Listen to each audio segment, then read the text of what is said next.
kenapa saya lebih banyak berbicara tentang mineral?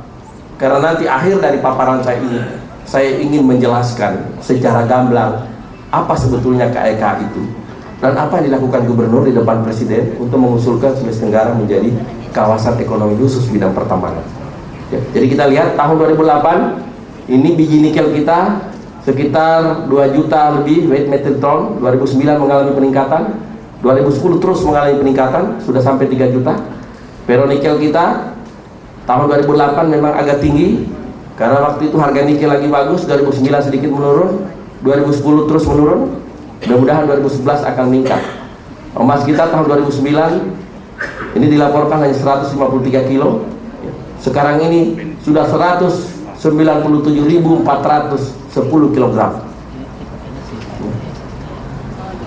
Sekarang lihat, saudara bisa lihat potensi kita yang begitu besar, yang keluar-keluar ini.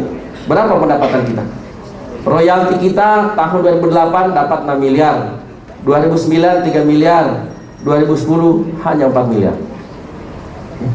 Land kita ini hanya 462 juta, 2009 hanya 234 juta, tahun 2010 hanya 704 juta. Saya katakan hanya karena tidak pantas, ya.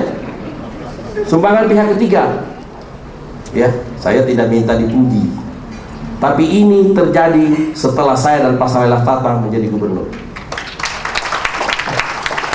Tahun 2008 kita berhasil menghajar Antam untuk mengeluarkan 103 miliar. Ya. Tahun 2009 tinggal 30 miliar karena harga nikel turun. Kita juga tidak bisa paksakan. Ya. Tahun 2010 25 miliar. Tapi saya yakin untuk 2011 ini akan mengalami peningkatan 2 kali lipat. Saya sekarang sedang hitung-hitungan dengan Antam. Berapa lagi yang harus dia store ke daerah. Ya. PT Inco ini ada salah ini.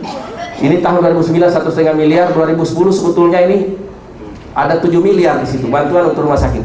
Jadi 3 miliar lewat biro pembangunan, masih ada 7 miliar lewat rumah sakit. Tapi apa yang harus kita syukuri dan mengagumkan kita soal Inco ini? 40 tahun ada negara dalam negara. Tapi alhamdulillah dia mengembalikan ke pemerintah provinsi tanpa melalui proses hukum.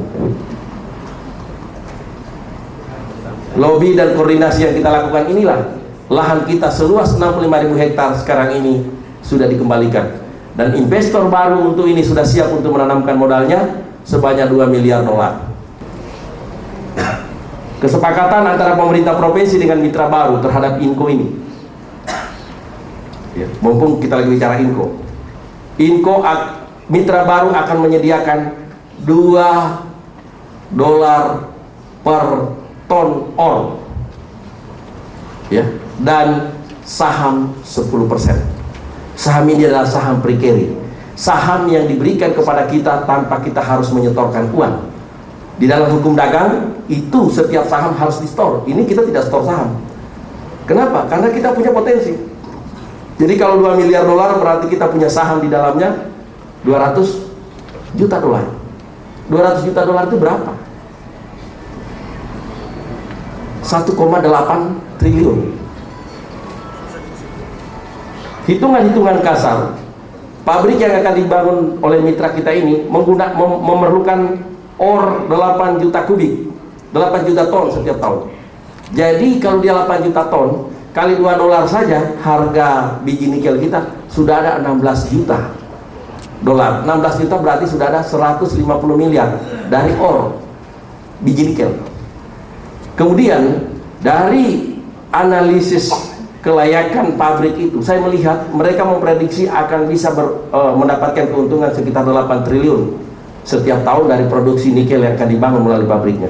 Kalau dia 8 triliun berarti kita sudah dapat keuntungan atau dividen 10%. 10% dari 8 triliun berarti 800 miliar. 800 miliar ditambah 150 miliar berarti hampir bisa dipastikan kurang lebih 1 triliun kita mendapatkan bagi hasil dari pengembangan dan pengolahan potensi yang ada di Inco ini. Siapa yang akan merasakan itu? Gubernur yang akan datang. Karena tidak perlu kerja keras lagi, ya. Oleh karena itu, saya himbau teman-teman politisi, berikanlah dukungan. Siapa tahu yang sedang menyoroti saya itu nanti yang jadi gubernur. Ya? Memang begitu. Para pendahulu itu harus siap untuk merintis. Hasilnya akan dinikmati oleh generasi pelanjut.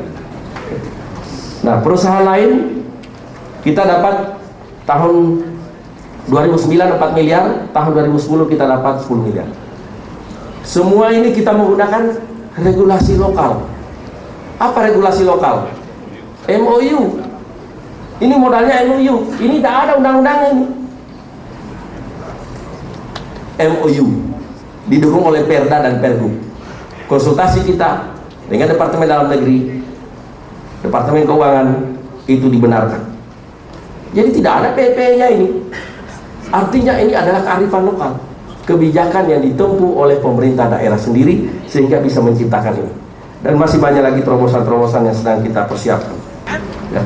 Jadi sebagai ilustrasi, dalam tahun 2010 ekspor nikel Sulawesi Tenggara mencapai 3.418.000 white metric ton.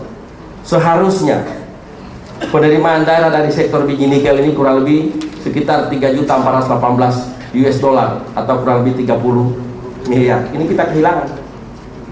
Lanjut. Pembangunan kelistrikan kita terjadi peningkatan. Tahun 2008 ya, kita suka mati-mati sampai 2009 masih mati-mati. Insya Allah nanti 2010 2011 mati-matinya sudah kurang ya. Karena rasio elektrifikasi kita mengalami peningkatan. Saya tidak akan bicara mesin-mesin, saya hanya bicara rasio ya.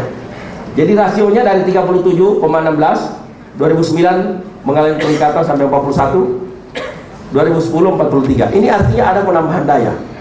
Walaupun di sisi lain tumbuh konsumen listrik karena penduduk kita juga makin berkembang. Potensi kita cukup besar ya. Sungai Lasolo, Konawe, Lasolo dan Konawe ini insya Allah akan dibangun power plant tenaga air oleh investor yang akan mengelola lahan Inko ini ya. Mereka sudah membuat desainnya, dan dari potensi Sungai Lasolo yang 90 mega ini bisa dibikin 3 tingkat. Jadi dibuat nanti 3 trap yang akan mengolah pembangkit itu sehingga tidak hanya 90 mega namun bisa menjadi 300 mega, karena setiap tingkat itu bisa menghasilkan 100 mega. Itu sudah rekayasa teknologi orang-orang yang ahli di bidang kelistrikan tenaga air.